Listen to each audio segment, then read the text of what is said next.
What's up, guys? MMA Professor, gonna do UFC Fight Night 21 Florian versus Gomi predictions. It's a little late, but better late than never. So here we go.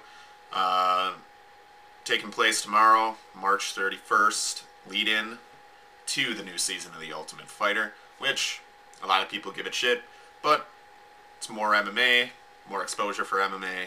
I watch it. It's fun. Here we go. Preliminary card. I'm not going to go into depth as much as I usually do because I want to get through this in one video. Charlie Brenneman, Jason High, both guys making their UFC debuts. Both guys, you know, essentially wrestlers with decent top game. Jason High is the better of the two. Brenneman hasn't faced that high level of competition where Jason High has fought very decent competition. Yes, he's been brutally KO'd a couple of times, but that's not Brenneman's style. I'm going to go with Jason High, unanimous decision.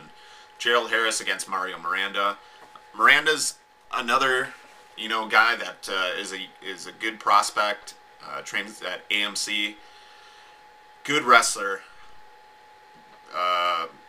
Very versatile wrestler as well. Good grappler. I don't know, you know, the one thing that's preventing me from picking Harris in this one, or being cautious about picking Harris, is that he had some problems against John Salter in his last fight, and Salter shouldn't have really been that big of a challenge to him. I mean, no offense to Salter, he's a tough guy, but so I want to pick Miranda just because of how bad Harris looked. I'm going to do it right here. I was going to pick Harris. I'm going to go Mario Miranda, unanimous decision. Lucio Linhares against Yushin Okami. Yushin Okami wins a Yushin Okami unanimous decision. Gleison Tibau against Caol. The one thing in this fight was, you know, North Carolina's got this weird thing where you have to weigh in and then weigh in again the day after, and you can't be more than 13 pounds over. I think it's a crock of shit. There's nothing wrong with weigh-ins as they exist right now. The only people that complain about it are people that don't fight, don't have to cut weight, so why the hell do you care? Fighters know they have to cut weight, so that's the way it is. That's the way it should be. Don't try to fix what isn't broken. Gleison Tibau, by just using his size and strength advantage to just take Uno down consistently, let him back up, take him down again. You know, Tibau should be, you know, he's a black belt. He should be more aggressive. He doesn't work ground and pound at all. But Tibau by decision. Nik Lentz, Rob Emerson. Nik Lentz, unanimous decision, unless Emerson can hit him with a shot and put him away, but Lentz is a tough, tough dude. He got hit with a huge groin shot in his last fight and still continued after it. So, Nik Lentz, unanimous decision. Yes, a lot of decisions in this one. Ronys Torres against Jacob Volkmann. Volkmann's full of himself for some reason. Not sure why. If you look at his interview, he just, like, believes he's going to run through, like, he already believes he's, like, the 155-pound champion. It's crazy. Ronys Torres, I think the first fight in the UFC, a little bit of jitters. And, you know, just the fact that unless Melvin Gillard puts himself in submissions, he's not that tough to, I mean, he's pretty tough to sub. So I'm going to go with Ronys Torres. Second round sub. I mean, Volkmann got subbed by, he's a good wrestler, and you know, but he did get subbed by Campman. It's a weird thing because Volkmann did fine against Paulo Thiago on the ground and actually reversed him a couple times, but he gets subbed by Campman. Weird stuff. But Torres probably, yeah, second round is submission. Rafaello Oliveira against Andre Winner. Winner's got decent striking. He makes up for it by having, you know, really quick hands and power. Look for Andre Winner to win basically do the Team Roughhouse style, sprawl and brawl. Maybe a late TKO, but that's kind of me just wanting to see more finishes. Andre Winner, unanimous decision. Ross Pearson against Dennis Siver. This is a tough fight to call. You know, Siver, he's had his ups and downs in the UFC, but he's on a 3-fight win streak, I think, 3 or 4. He's improved his striking, improved his ground game a little as well. He has been subbed quite a few times in his career. Pearson isn't you know, Pearson has subs in his repertoire, but that's not his game. Pearson does throw the straighter punches. Dennis Siver more looping, but he does have power. Both guys have power. I think Pearson's going to get in close on him and, you know, push him against the cage, try to rough him up with knees and elbows in the clinch, and hurt Siver that way, because if he allows a lot of space, Seaver's going to want to throw his back kick and looping punches and stuff like that. And so I'm going to go with Pearson. Third round. I think he'll finish this one, though. Third round TKO. Nate Quarry against Jorge Rivera. I think somebody's getting KO'd in this. And since Quarry has a semi-decent chin, you know, and I think he's got more power than Rivera, although Rivera might be the more technical striker. I'm going to go with Nate Quarry. First round KO. Should be fun while it lasts, though. Roy Nelson against Stefan Struve. Interesting fight.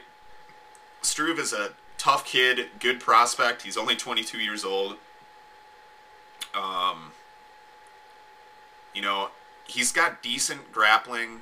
His striking is not very good. He doesn't control distance at all, especially considering he has a foot reach advantage on everybody.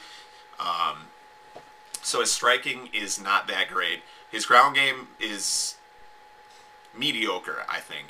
But he makes up for it by the fact that he has really, really long limbs, and it's easy for him to work rubber guard and triangle and armbar people. I mean, that's just the way it is. Roy Nelson, black belt in Brazilian Jiu-Jitsu, heavy hands, good takedowns.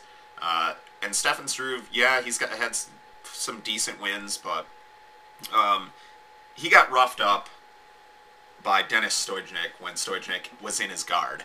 And if he gets roughed up that badly by Stojnik, who's a stand-up fighter, Nelson should be able to do it. I think Nelson's going to not let him control the distance, not like he would anyways.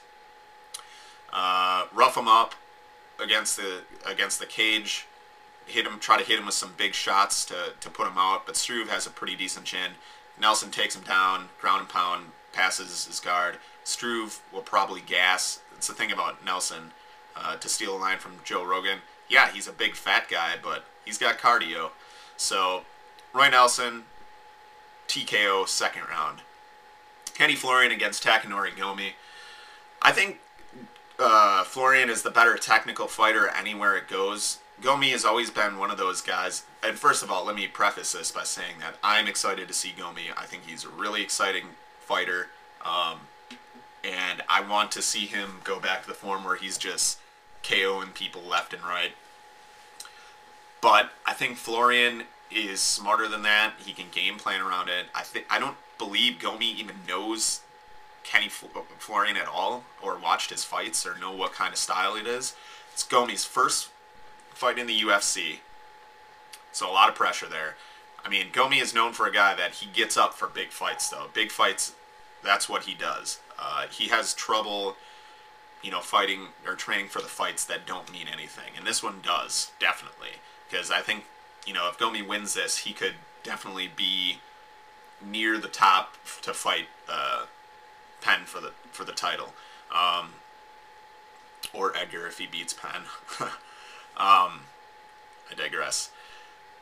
Florian, I think, is going to push him against the cage and try to wear out Gomi. Gomi not known for his gas tank.